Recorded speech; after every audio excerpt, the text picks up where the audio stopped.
Hello everyone. Mohit study IQ centre में आपका स्वागत है। आज सीडीपी की तीसरी क्लास है।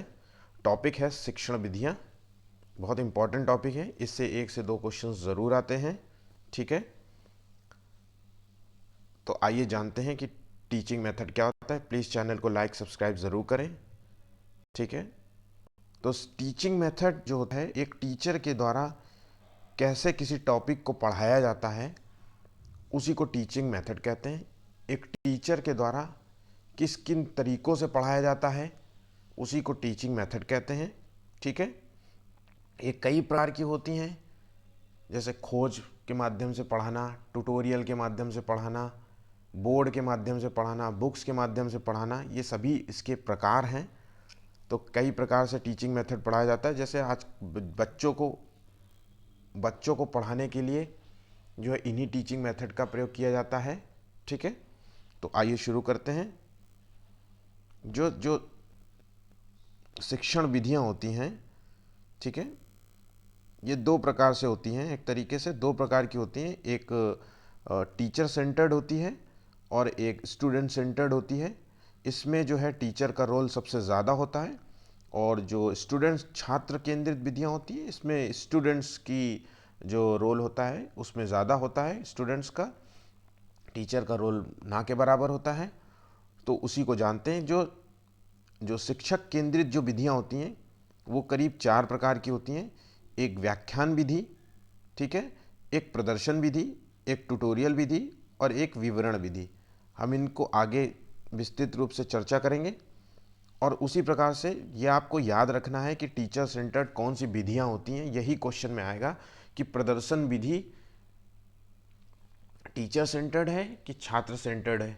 ठीक है, तो ये क्वेश्चन आएगा, इसलिए याद रखिएगा। व्याख्यान विधि, प्रदर्शन विधि, व्याख्यान मतलब किसी टॉपिक को जो है पूरी उसकी व्याख्या करना ये टॉपिक की व्याख्या टीचर ही करेगा। प्रदर्शन विधि का मतलब है किसी किसी टॉपिक पर प्रदर्शन कराना। जैसे कि एग्जांपल से मान लीजिए सोलर सिस्टम पे प्रोजेक्ट बनाना है, तो ये आमतौर पे टीचर सेंटर्ड होता है, क्योंकि टीचर जब तक प्रोजेक्ट बनाने के लिए हेल्प नहीं करेगा तो कैसे बनेगा। ठीक है, उसी तरीके से ट्यूटोरियल विधि भी टीचर सेंटर्ड होता है, और उसी तरीके से विवरण विधि भी। ठीक है, तो जो छात्र केंद्रित जो विधियां होती हैं वो ह्यूरिस्टिक विधि होती हैं, जिसको हम खोज विधि भी कहते हैं। ठीक है, इसके जो प्रतिपादक थे आर्मस्ट्रॉन्ग थे। ठीक, प्रोजेक्ट विधि एक है, प्रश्नोत्तर विधि, अभिन्यास विधि और एक चर्चा विधि। ठीक है, तो ये आपको याद रखने हैं सारे पॉइंट्स। Next question.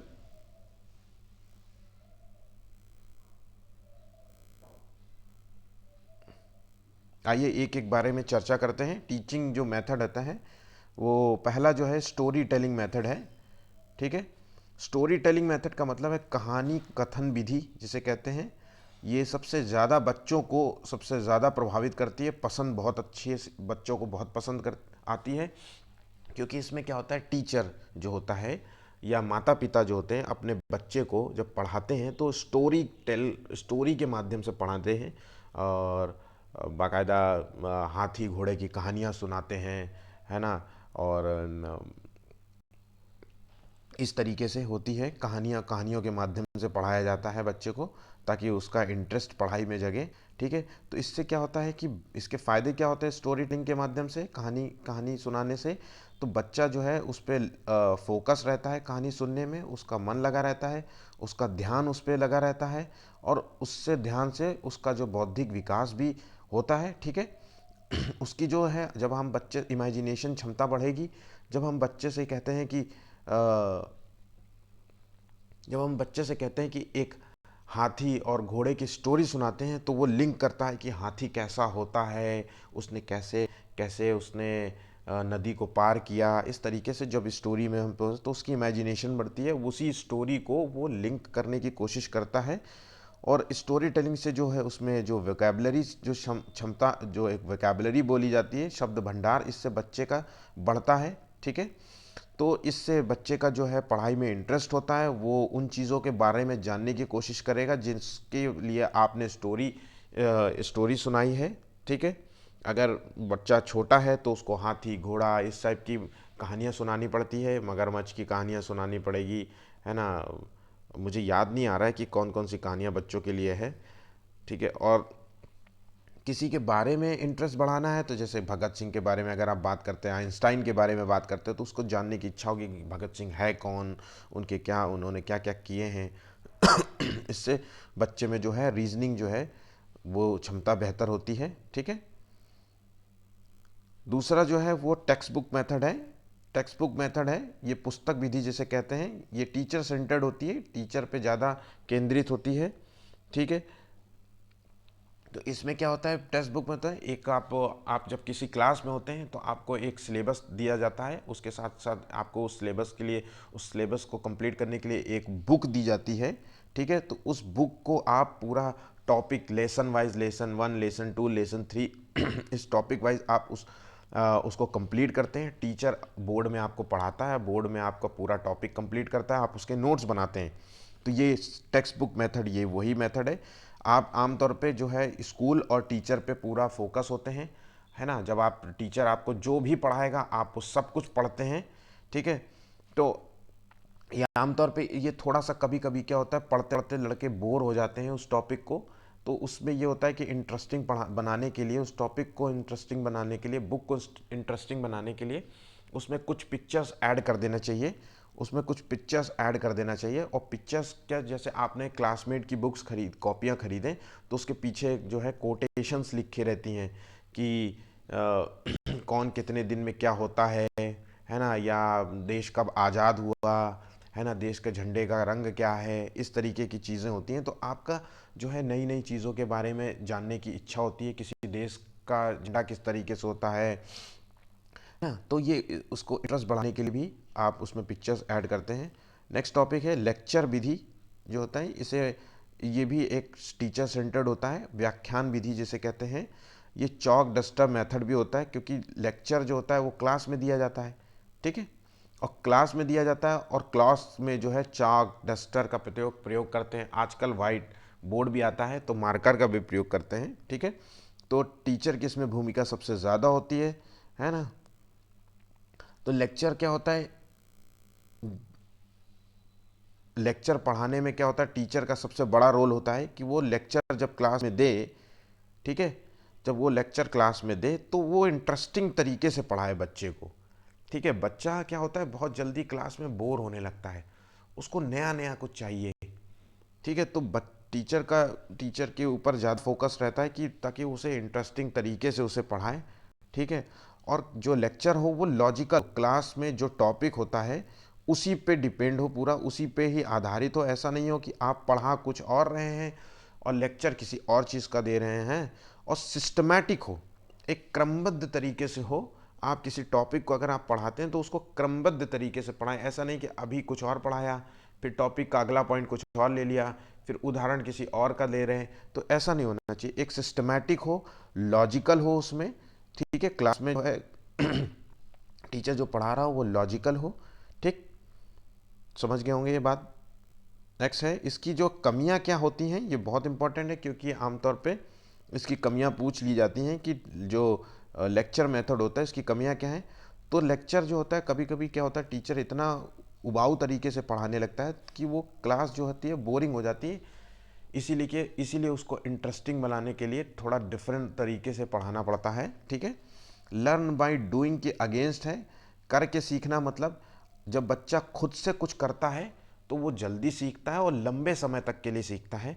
ऐसे में क्या होता है कि टीचर जो होता है वो पूरा क्लास जो है लेक्चर में, पूरा क्लास जो है लेक्चर में ख़त्म कर देता है और सिर्फ थ्योरेटिकली बातें बोल जाता है, तो उससे बच्चे जल्दी से कनेक्ट नहीं हो पाते, सीख नहीं पाते। पूरी तरीके से ये टीचर पर सेंटर्ड होता है, ठीक है, पूरी तरीके से ये टीचर पर केंद्रित होता है। इसमें स्टूडेंट का कोई रोल नहीं होता, टीचर ने जो पढ़ाया उस स्टूडेंट को मानना पड़ता है, उसके नोट्स बनाना पड़ता है, उसको याद करना पड़ता है, ठीक है। तो एक तरीके से रट्टू तोता वाला टाइप का हो जाता है मामला, है ना। इसमें केवल बच्चे जो होते हैं वो सुनते हैं, बोलते नहीं हैं, केवल सुनते हैं, उनका बोलना कुछ नहीं होता, वो सुनना है बस टीचर को क्या है। जब को एक ही तरीके से पढ़ाया जाए, टॉपिक को जब एक ही तरीके से पढ़ाया तो उसमें इंडिविजुअल डिफरेंसेस का ध्यान नहीं रखा जाता। अब क्या होता है कि क्लास में जब टॉपिक को एक ही तरीके से, अब क्लास में 60 बच्चे हैं, कुछ तेज हैं कुछ कमज़ोर हैं, अब वो आपने जो एक टॉपिक को एक नॉर्मल जो रफ्तार से नॉर्मल समझ करके पढ़ा दिया, अब कोई बच्चा जो है बहुत कमज़ोर है, उसको जल्दी से टॉपिक समझ में नहीं आ रहा है, तो इसलिए उसको इंडिविजुअल जो है उसके डिफरेंसेस होते हैं, जो क्लास में बहुत सारे अलग अलग टाइप के बच्चे होते हैं उनका ध्यान नहीं रखा जाता, सबको एक समान पढ़ाया जाता है। ठीक है। नेक्स्ट है प्रदर्शन विधि, जिसे कहते हैं डिमॉन्स्ट्रेशन मेथड होता है। अब डिमॉन्स्ट्रेशन मतलब प्रदर्शन करना होता है, किसी टॉपिक का प्रदर्शन करना होता है, ये भी एक टीचर सेंटर्ड होता है। तो सोलर, जैसे कि एग्जांपल से समझ लीजिए कि सोलर सिस्टम का वीडियो दिखा करके समझाना होता है, तो प्रदर्शन क्या होता है, टीचर ही प्रदर्शन करता है। अब क्या होता है, एक प्रोजेक्टर होता है, इस तरीके से बॉक्स होता है, इसमें यहाँ कैमरा लगा होता है और यहाँ पे एक वाइड स्क्रीन इस तरीके से आगे लगी थी, और ये यहाँ पे आमतौर पे पिक्चरों में देखा होगा ना, तो इस तरीके से जाता है, तो ये पूरा स्क्रीन में प्रोजेक्टर से, और ये कंप्यूटर से कनेक्ट होता है। ठीक है। तो उसी प्रोजेक्टर के माध्यम से इसमें पूरा सिस्टम से वीडियो दिखाया जाता है ना। ग्लोब में जो जो कंट्रियां होती हैं, ग्लोब होता है जिसमें जो अर्थ होता है, जितना जो अपनी अपनी पृथ्वी होती है, उसको एक गोल गोल जो सो हो रही है, स्कूल में प्रिंसिपल के रूम में आमतौर पे एक गोल गोल इस तरीके से रखा रहता है, तो वो ग्लोब होता है। तो ठीक है, उसमें जो है कंट्रियां बताना कि ये देखिए ये कंट्री इंडिया यहाँ पे है, श्रीलंका यहाँ पे है, अमेरिका यहाँ पे है। ठीक है। प्रोजेक्ट बनाना होता है, तो प्रोजेक्ट को भी टीचर ही समझाएगा। ठीक है। नेक्स्ट टॉपिक है ट्यूटोरियल मेथड। ठीक है। ट्यूटोरियल मेथड होता है, तो इसमें जो होता है दो ग्रुप होते हैं। होमोजीनियस मेथड होता है, इसमें सेम ग्रुप होता है। ठीक है। और हेट्रोजीनियस होता है, इसमें डिफरेंट ग्रुप्स होते हैं। ठीक है। इसमें क्या होता है, एक ऐसी विधि होती है जिसका प्रयोग जो होता है व्यक्तिगत और सामूहिक दोनों रूप से किया जाता है। कक्षा को जो है छोटे छोटे समूहों में बांट दिया जाता है। ठीक है। क्लास को जो है छोटे छोटे समूह में बांट देते हैं, छोटे छोटे ग्रुप्स में बांट देते हैं, दो दो चार चार का ग्रुप्स बना देते हैं, और उन ग्रुपों को समस्या हल करने को दिया जाता है। ताकि क्या होता है, हल करने में क्या होता है, एक दूसरे से बच्चों का इंटरेक्शन बढ़ता है, एक दूसरे का ज्ञान साझा करते हैं। ठीक है। तो एक तरीके से इसमें क्या होता है, डीप टीचिंग होती है, गहन शिक्षण का माध्यम है। जब क्या होता है, बच्चे चार लोगों के बीच में बैठते हैं, कुछ तेज होते हैं कुछ कमज़ोर होते हैं, जो कमज़ोर होते हैं वो तेज वाले स्टूडेंट्स के नॉलेज का फ़ायदा उठाते हैं। ठीक है। और जो तेज वाले बच्चे होते हैं उनको समझाने का मौका मिल जाता है, अपनी बात रखने का मौका मिल जाता है, वो जो अपने से कमज़ोर छात्र होते हैं उनको समझाते हैं कि ये कैसे है। तो एक तरीके से इसमें एक जो है टीचिंग जो होती है एक बहुत ही डीप टीचिंग हो जाती है। ट्यूटोरियल मेथड बेस्ट मेथड माना जाता है। ठीक है। पर इसके डिसएडवांटेजेस भी हैं कि टीचर द्वारा अपने विषय, अब इसमें क्या होता है कि ट्यूटोरियल क्या होता है, टीचर को क्या होता है, ट्यूटोरियल में तो कोई भी टॉपिक हो सकता है। अब एक टॉपिक पर भी कई टॉपिक्स भी हो सकते हैं कि भाई सोलर सिस्टम कैसे वर्क कर रहा है, तो सोलर सिस्टम में भूगोल भी आ जाएगा, उसमें कहीं कहीं साइंस भी पढ़ सकती है। ठीक है। तो इसमें क्या होता है, टीचर अगर भूगोल का है और उसे साइंस के बारे में नॉलेज नहीं है, तो वो थोड़ा सा दिक्कत हो सकती है, तो उसमें सॉल्यूशन नहीं मिल पाता। तो टीचर द्वारा अपने विषय से संबंधित समाधान तो उपलब्ध करा लेता है, लेकिन अगर दूसरे से सब्जेक्ट से रिलेटेड है, किसी को प्रॉब्लम हो गई, तो वो नहीं बता पाएगा, है ना। कुछ विशेष स्टूडेंट्स पर फोकस हो जाते हैं टीचर, जो पढ़ने में तेज होते हैं उन पे ज़्यादा फोकस हो जाते हैं, जो कमज़ोर होते हैं उन पे ध्यान नहीं देते टीचर्स। स्टूडेंट्स कभी कभी एक दूसरे पर रुचि नहीं दिखाते, स्टूडेंट्स का जो आपने चार लोगों का ग्रुप बनाया है वो एक दूसरे को ही नहीं पसंद करते, तो उसमें भी दिक्कत हो जाती है। विभिन्न वर्गों में स्पर्धा बढ़ जाती है, कभी कभी क्या होता है, आपने 5 ग्रुप में बना दिया, अब 2 ग्रुपों में स्पर्धा बढ़ रही है। ठीक है। स्पर्धा बढ़ जाती है, तो ये एक प्रॉब्लम हो जाती है। तो आइए हम, और एक जो मेथड है आगे हमने जो स्टूडेंट सेंटर्ड बताया था, ह्यूरिस्टिक मेथड, तो ह्यूरिस्टिक मेथड की जो है उसकी खोज जो है वो आर्मस्ट्रॉन्ग ने की थी। ठीक है। और इसका ह्यूरिस्टिक मेथड को हम दूसरा नाम कहते हैं खोज विधि। इसमें क्या होता है, आप किस खोज के माध्यम से किसी समस्या का हल ढूंढना होता है, किसी प्रॉब्लम का सॉल्यूशंस ढूंढना होता है। हम किसी समस्या पर कार्य करते हैं, अगर हमें कोई काम दिया गया है कि ये प्रॉब्लम है, तो उस पर हम काम करते हैं, फिर उस काम करते हुए उसका निष्कर्ष निकालते हैं, रिजल्ट देते हैं। ठीक है। एक तरीके से रिजल्ट निकालते हैं। तो ये ह्यूरिस्टिक विधि कहते हैं, खोज विधि, इसे अनुसंधान विधि भी कहते हैं। ठीक है, अनुसंधान जैसे आप समझ गए होंगे अनुसंधान का मतलब क्या होता है। ठीक है, तो आइए टीचिंग मेथड को कुछ जानते हैं। इससे देखिए टीचिंग मेथड पहले लिखा 102 क्वेश्चन टीचिंग मेथड में हमेशा आते हैं, आपको ये याद करने पड़ेंगे। 10 से 12 15 जो है करीब टीचिंग मेथड्स होंगे जिनको आपको याद करना होगा। ठीक है, तो इसी तरीके से पहला जो है इंडक्टिव और डिडक्टिव मेथड है, जिसे आगमन और निगमन विधि कहते हैं। ये जो विधि है ये अरस्तु ने दिया था। ठीक है, इंडक्टिव और डिडक्टिव मेथड, अंदर कुछ नहीं पूछा जाएगा, बस केवल आपको इतना देखना है इंडक्टिव और डिडक्टिव मेथड जो होता है वो अरस्तु ने दिया था। नंबर 2 है किंडर गार्डन मेथड है, ये फ्राइड रिच फ्रोबेल ने दिया था। ये जर्मन में स्कूल स्थापित हुए थे इसके किंडर गार्डन के। आज भी इंडिया में बहुत सारे फ्रेंचाइजीज जो हैं ओपन हुए हैं, छोटे बच्चों के लिए प्ले ग्रुप के स्कूल्स होते हैं। तो इसमें किंडर गार्डन मेथड से पढ़ाया जाता है, खेल खेल करके पढ़ाया जाता है।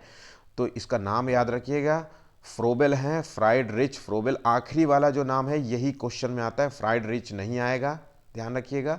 फ्रोबेल नाम लिख के आएगा, तो ये याद रखिएगा।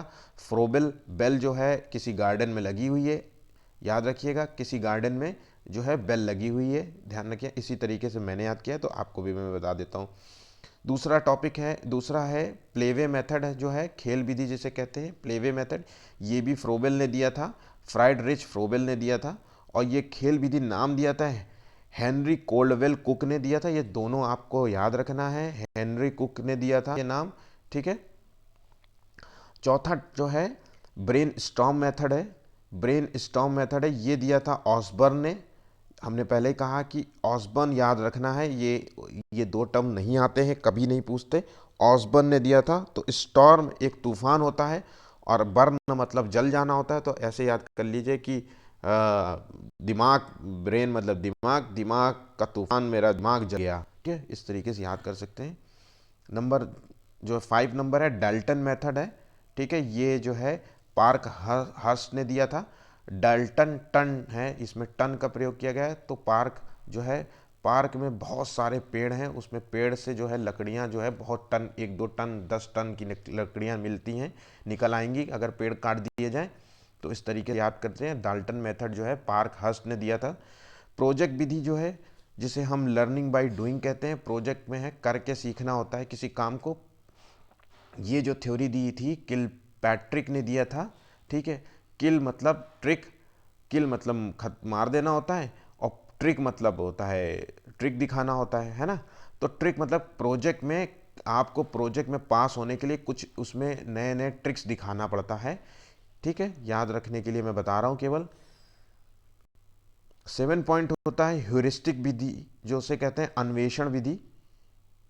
ठीक है, अन्वेषण विधि होता है, इसे खोज विधि कहते हैं। ठीक है, इसमें ये जो है ह्यूरिस्टिक भी अन्वेषण विधि, इसको खोज विधि भी कहते हैं, इसे अनुसंधान विधि भी कहते हैं। ठीक है,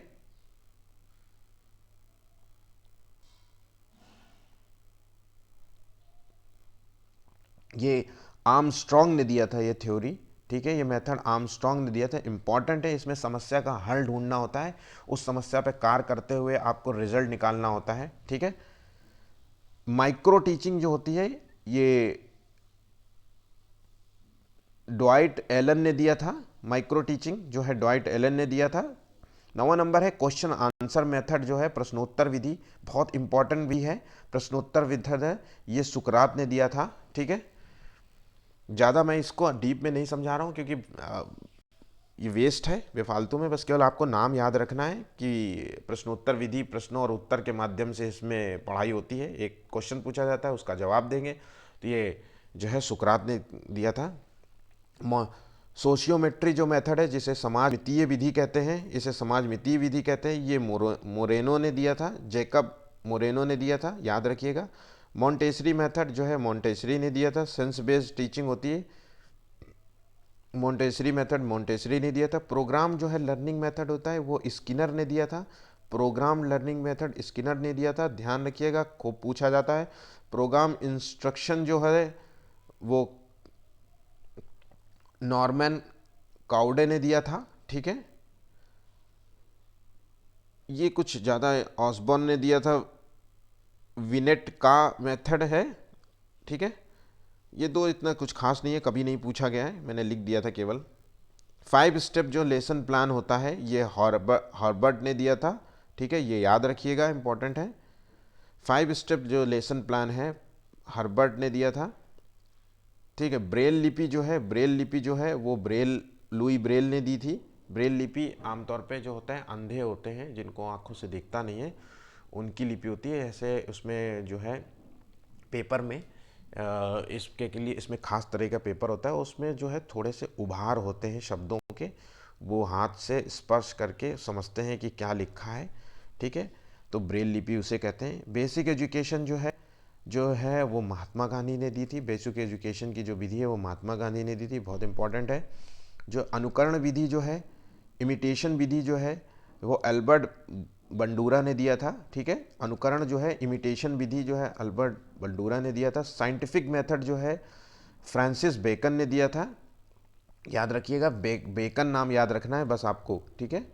बंडूरा आपको उसमें याद रखना है। और रोल प्ले मेथड जो होता है वो मोरेनो ने दिया था, रोल प्ले। और मैंने जैसे बताया कि आगमन और निगमन विधि अरस्तु ने दिया था। और संवाद विधि जो होता है वो प्लेटो ने दिया था। और ह्यूरिस्टिक विधि आर्मस्ट्रॉन्ग ने दिया था, ठीक है। ये है, आज का टॉपिक कंप्लीट हो गया है, टीचिंग मेथड। बस इससे ज़्यादा इसमें कोई भी कुछ भी क्वेश्चंस नहीं पूछे जाएंगे। आपको बस जितना इसमें लिखा था बस उतना याद रखना है। आपको जितना मैंने पढ़ाया उतना आपको याद रखना है। मैंने पूरा सोच समझ के आपको इतना ही पढ़ाया जितने की आपको ज़रूरत है। बाकी 4 घंटे का क्लास बनाना आसान है, कोई मुश्किल नहीं है, 4 घंटे का बना दूंगा। लेकिन आपको दिक्कत कुछ फ़ायदा नहीं होगा उससे।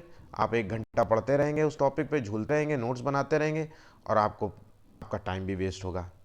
Thank you. प्लीज़ चैनल को लाइक सब्सक्राइब जरूर करें, लाइक भी करें। Thank you.